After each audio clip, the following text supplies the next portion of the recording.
How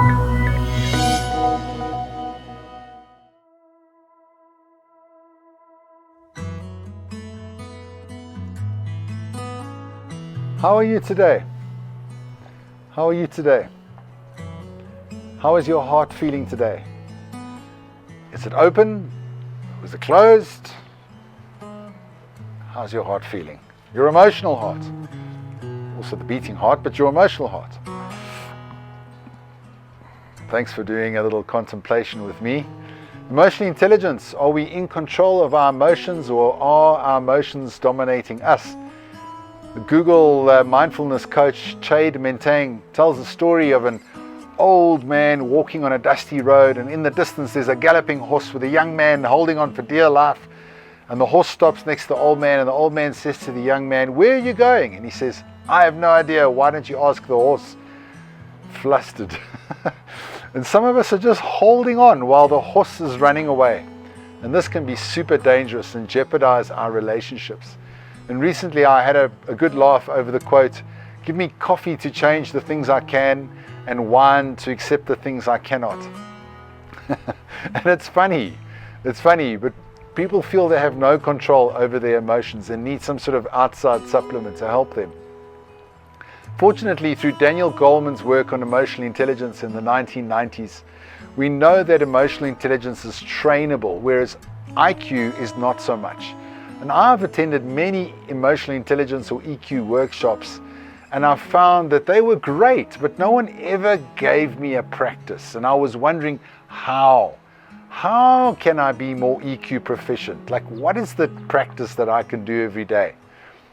Peter Salovey and John D. Mayer, who described it as a form of social intelligence that involves the ability to monitor one's own and others' feelings and emotions, and to discriminate among them, and to use this information to then guide one's thinking and actions. That's a great EQ definition. But how important is it to regulate our emotions daily? Is it important?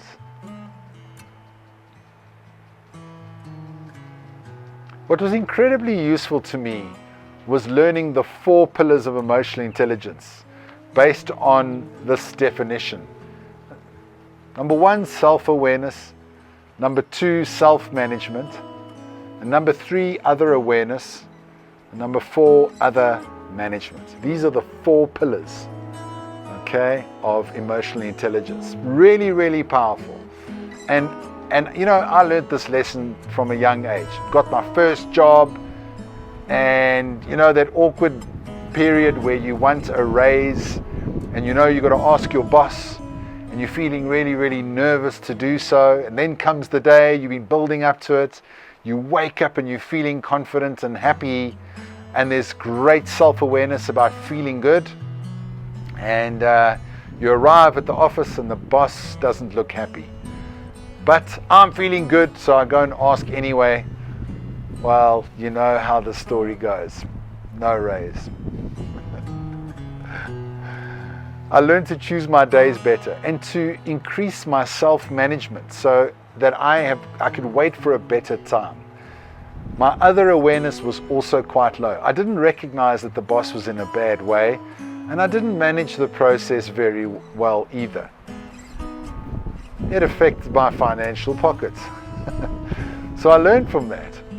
And never ever had I ever heard in any EQ course that I should develop self-awareness and self-management. We may wake up in the morning and not realize how we are feeling due to not really checking in with ourselves.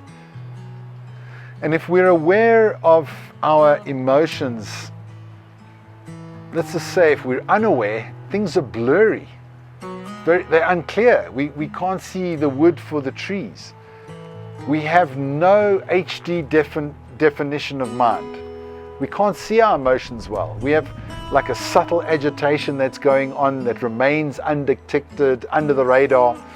And then silently, on the way to work in our car, we moaned at all the bad drivers out there, when in fact it was probably just a reflection of our gloomy state.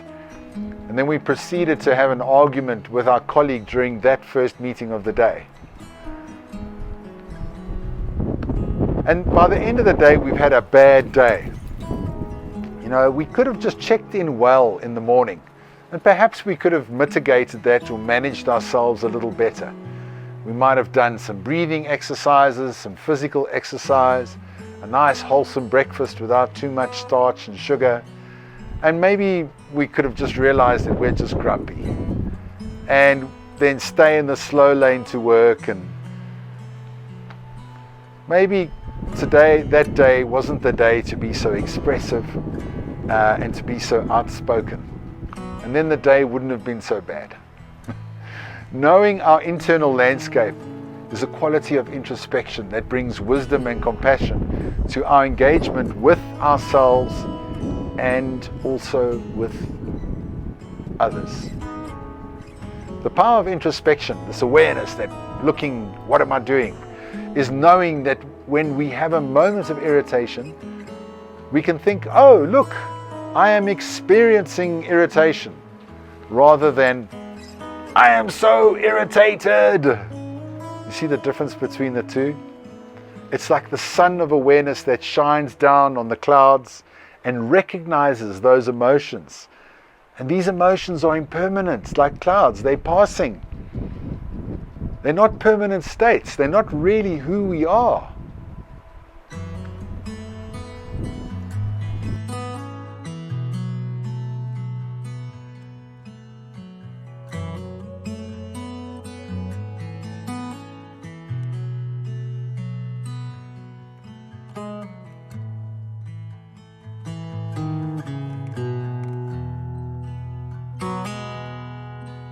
Other awareness and other management requires empathy. One of the pillars of the ability to form good connections with others and understand others and acknowledge their emotions.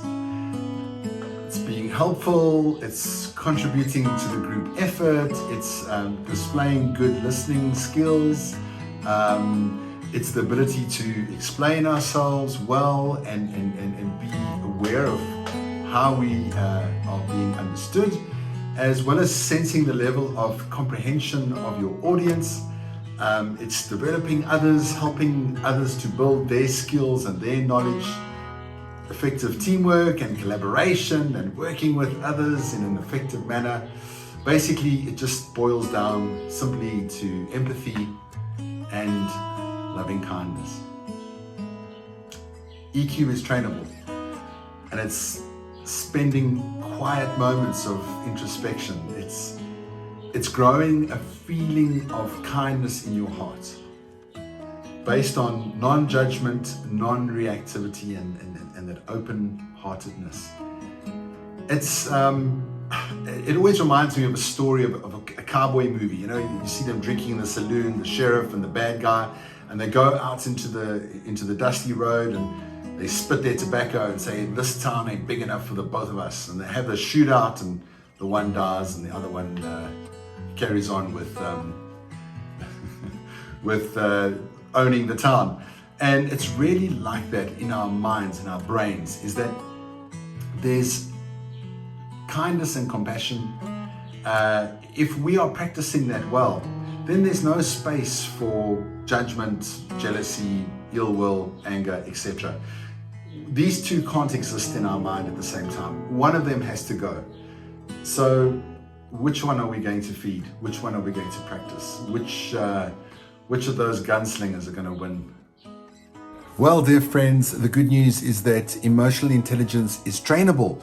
It's trainable, which means we can increase it. We can do something every day, not just talk about it, but actually do something. We can talk all we want about being non-reactive, about being open-hearted, about being non-judgmental. But if we're not actually practicing it, then it's not going to imbue our mind and our brain. Remember the gunslinger? This town ain't big enough for the both of us. Yeah? So let compassion win, let loving kindness win, and emotional intelligence will grow. So let's jump into the practice of emotional intelligence. See you there.